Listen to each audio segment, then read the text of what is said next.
Hi, everybody. Today is August 5th, 2024. It's British Columbia Day. It's a day when we celebrate the birth or the birth by Europeans of British Columbia. I came out to BC when I was 15 to pick cherries on my friend Robin Armstrong's farm in Creston, BC, and I fell in love with the mountains. I hitchhiked out here twice after that when I was 16 and 17, and I went to the University of British Columbia Law School and practiced as a lawyer here. And so I woke up with melancholy this morning, feeling sad because usually in August I would take my little brother, Paul Kierans, to the Pacific National Exhibition, and we would have so much fun. But he died in April, or I should say he was killed. So the government of British Columbia treated my brother horrifically, and his death was tragic. When I complained about a secret representation agreement, his group home, L'Arche, L'Arche, created to give him the COVID-19 shot.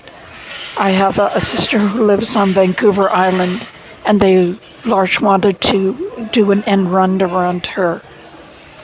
And they didn't want to get me involved, so they secretly emailed my 81-year-old nun sister 4,000 kilometers away in North Bay, Ontario, and asked her to be the representative. L'Arche is a cult. It was started, I'm not joking about this. L'Arche, we now know, after the founder Jean Vanier died in 2019, we learned that he had been praying that he is a sex predator, and he had been preying on the workers at L'Arche around the world, more than 28 women. Him and his sidekick, the defrocked, excommunicated Catholic priest from France, Jean-Philippe, started these group homes, and for some reason I can't fathom, governments fell in love with the L'Arche cult. I guess history just keeps on repeating itself as far as, but it's not a Catholic cult. It pretends to be, but it's not. Anyways, so when I discovered that L'Arche had created a secret representation agreement giving away all of my brother's human rights to this 81-year-old nun sister in North Bay, Ontario, with whom we've never lived. She's never contributed one penny to his care. Or, in fact, she gave his entire inheritance to L'Arche and got a kickback from them worth $12,500. She's never contributed to his care, never cared for him for 1 minute. And I fought, very valiantly, I believe, and I spent all my disposable income. Every penny that I had, I borrowed every penny that I could. I fought for 2 years, went to the Supreme Court of Canada twice, but I was not successful. And when Paul had a stroke on April 13th, L'Arche didn't tell me.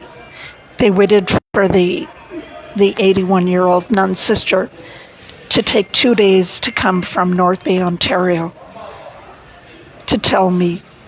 And then they gave me 10 minutes a day to visit with him, although I spent 10 to 12 hours a day every day that he was there. He only lasted 10 days at Burnaby Hospital. And I believe, and I've told the coroner and the College of Physicians and Surgeons that my sister asked the medical staff to withdraw all medical support for my brother, who was recovering from the stroke and who wanted to recover from the stroke. She asked them to kill my brother by withdrawing all medical support. I believe they withdrew food and water.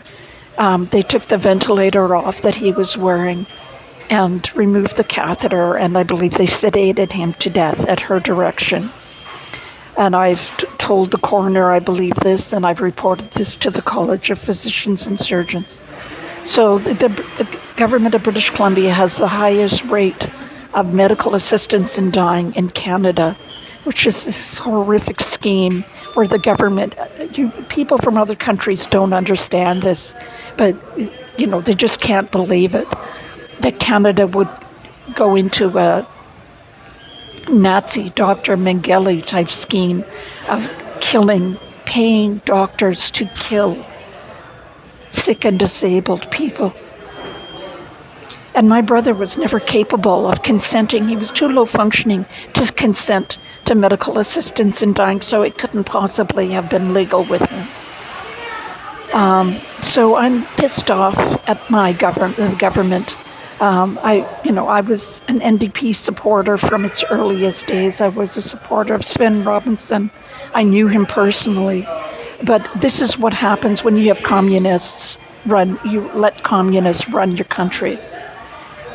When you expect the government to give you everything, they'll take everything away from you. That's what Margaret Thatcher said. And they killed my brother right in front of my eyes. I watched them do it. He was struggling to recover from a stroke, as the vast majority of stroke patients do in this day and age. It's not a death sentence anymore. And he wanted to live. He liked life, and he liked me.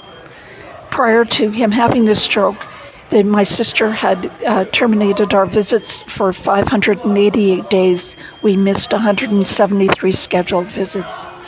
So there's an election coming up soon, I believe in October of 2024.